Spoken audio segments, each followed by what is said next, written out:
The Seattle Dragons were beat in Week 4 of the XFL season, but there was really one exciting thing that happened despite the loss. The thing that I loved, I've covered the Seattle Dragons really heavily. I've been to multiple games of theirs. I've been in press conferences. I have friends on the team. I know I have met Jim Zorn. Seattle finally benched their quarterback, Brandon Silvers. And for me, it was a moment of celebration where I said, finally, I am so irritated. I've been so irritated all year watching Brandon Silvers, the quarterback for the Seattle Dragons, especially when quarterbacks around the XFL, guys like Jordan Ta'amu, are making such tremendous progress and getting better week to week. And Brandon Silvers remains increasingly frustrating to watch, just making bad decisions and showing really weak preparation. And I don't think Brandon Silvers gets it, by the way. I just don't think that Brandon Silvers understands the opportunity he has in front of him. The preparation he showed is horrible. He made bad decisions every week he's played. And his teammates have been frustrated. Now, I'm so glad they benched Brandon Silvers. They brought in BJ Daniels. I want to go into this, though. One of the main complaints about Brandon Silvers is that people say he loves to go out at night. He loves to go out and enjoy his time in the Seattle nightlife. And it's a bad look when he's playing poorly and making a lot more money than all the other people on the team, and they're losing because he's playing poorly. The defense in Seattle has been making a lot of plays, and oh boy, Brandon Silvers has not been playing well enough. So to see him get benched in St. Louis, for me, was a triumphant moment. I was like, I don't root against people, but man, a guy who was holding his team back, a team that I think has some talent, was great. So finally, the Seattle Dragons benched Brandon Silvers. They put in BJ Daniels. The team was happy. I was happy. I imagine a lot of Seattle Dragons fans were happy. And the Dragons rallied. They scored 2 touchdowns in the second half. They weren't able to come all the way back and win. But BJ Daniels made a gigantic impact at the quarterback position. Number one, he ran the ball really well. Having a quarterback with true mobility who was able to run and create plays with his legs really, really helped the Seattle Dragons in that game last week. But number two, the truth is that BJ Daniels simply executed the plays that were called better. He did what Brandon Silvers was unable to do for the first 3.5 games of the season, is that BJ Daniels consistently made good decisions and put the ball in the right spot. It's like he understood, hey, the reason why Jim Zorn is calling this play is to put the ball here. BJ Daniels showed maturity, showed understanding of why a play was being called. It's one thing to just go through your read progression, but BJ Daniels clearly understood, hey, we're calling this play to attack the defense this way, and if the ball doesn't go here, I can go here. He understood his options. BJ Daniels showed a much more comprehensive understanding of the offense than Brandon Silvers ever did. And for me, it just was so great to watch the Seattle Dragons finally get competent quarterback play.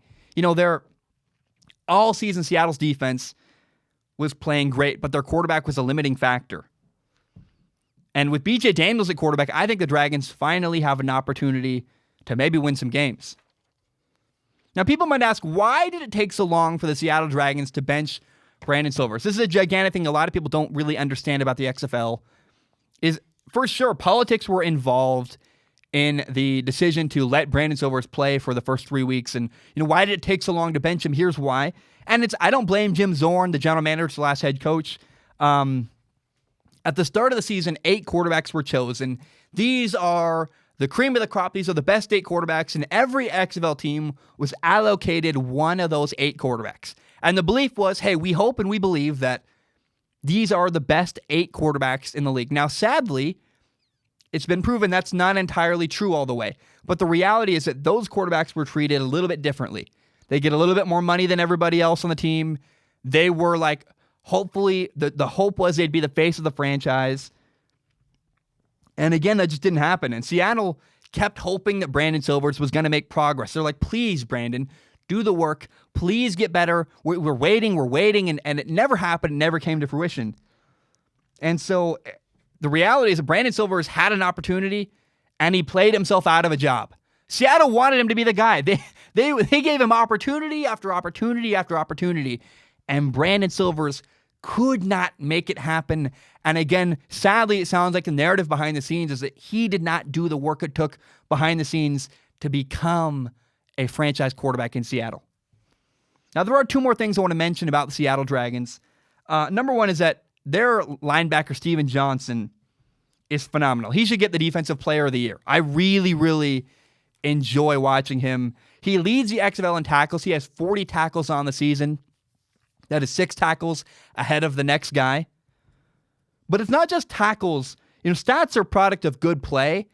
And Steven Johnson is playing really, really well. It's not just that he's got good numbers. He's consistently in the right spot. But I want to explain a scenario last week where he made a play against St. Louis where St. Louis is running RPOs all day, meaning that they're putting a linebacker in conflict. So there was a play where Steven Johnson was the guy St. Louis was reading. They were going to run the ball. If Steven Johnson flew upfield to stop the run, they were going to throw the ball behind him. Now, Steven Johnson did something you're not supposed to be able to do, is he played both. He got in position to stop the run if they handed off the ball. And when they tried to throw the ball behind him, and by the way, the receiver was wide open. If St. Louis had been able to complete the pass behind Steven Johnson, it would have been a touchdown. Steven Johnson flew up to stop the run, but was able to get his hand back, so when the ball goes behind him, he reached back and knocked the ball out of the air. It's unbelievable. Again, it's a play designed to put that player in conflict, and you're not supposed to be able to play both. Steven Johnson played it perfectly. It was phenomenal. It was great. And he was able to defend it and make a play and play. He was in position to stop the run. And hey, when they tried to throw the ball behind him, he still was able to knock the ball away.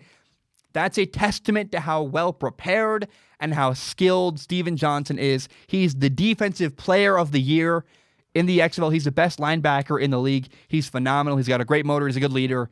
And I really enjoy watching him. I also got to say, I love watching Jim Zorn. I think Jim Zorn, the head coach of Seattle, gets a bad rap. You watch him sometimes, and he's not the most clear communicator. I think he maybe, I don't think he is the best teacher in the world. But at Jim, I love Jim. He's great. He's my favorite coach, probably one of them in the league. We have good rapport. I really like him. But I think there's a thing that people are misunderstanding. When you listen to Jim Zorn talk on the sideline, it's hard to follow. Again, he's not the clearest of communicators, but he's better than you think. He's a former quarterback. And you have to understand that he's calling plays in a verbiage that's not his. They had a different offensive coordinator at the start of the year. When that guy left, Jim Zorn took over as offensive coordinator. As the play caller, he now has play calling duties. The guy who used to have the job was a different guy with different verbiage than Jim Zorn. So imagine you're calling plays in Spanish when your first language is English and you only kind of know Spanish.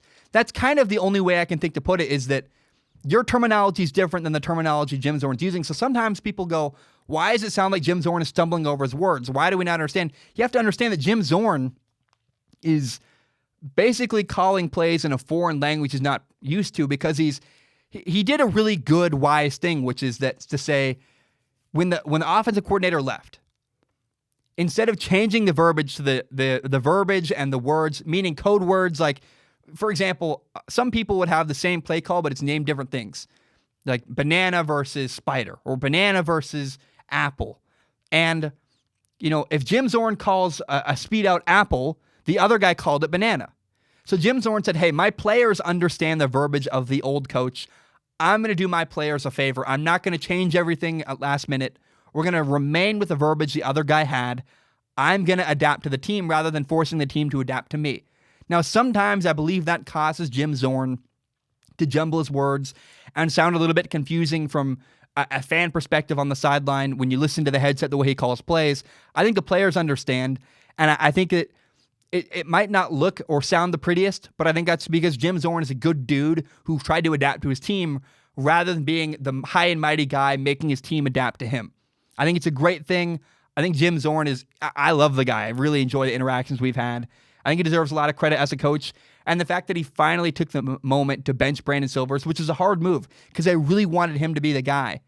They put away Brandon Silvers. They finally put in BJ Daniels. It worked. They have great rapport together. BJ Daniels seems to very clearly understand his coach and understand where The coach is trying to go with the play call. It's fun to watch. I believe in Jim Zorn. I love BJ Daniels. That defense is good. Seattle's 1-3, but that second spot in the West is wide open for business. And I really believe that Seattle, with a move at quarterback, by changing quarterbacks, giving themselves an opportunity to be successful in the future, they could, in fact, make a run and make it into the final playoff spot. Brandon Silvers was the problem in Seattle, and I am so, so glad he's no longer the starting quarterback of that team.